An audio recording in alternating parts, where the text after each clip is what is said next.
Кәрим Тинчурин исемендәге Татар дәүләт драма һәм комедия театры 90-нчы юбилей сезонын ача. Ул 15 сентябрь көнне Идигәй дастаны белән башланачак.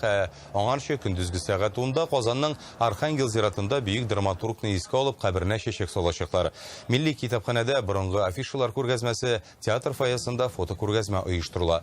16-сыннан 21 сентябрьгә кадәр Арт миграция дип аталган яшь режиссеры фестивале дә үтәчәк. Биредә Санкт-Петербург, Краснодар, Кировтан килгән коллективлар чыгыш ясарга тиеш.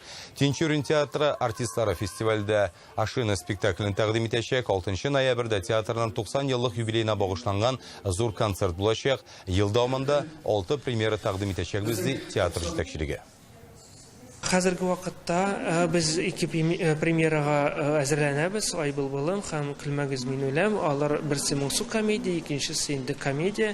Юбилей чарасы инде безнең 6 ноябрьдә зур гына бер концерт булачак. Шуларга көтеп калабыз. Зур сезонга керәбез һәм аны инде теге данлыклы итеп, матур итеп, безнең олыларыбызны да хөрмәтләп, яшьләребезне дә өйрәтеп, менә шундый итеп үткәргәз.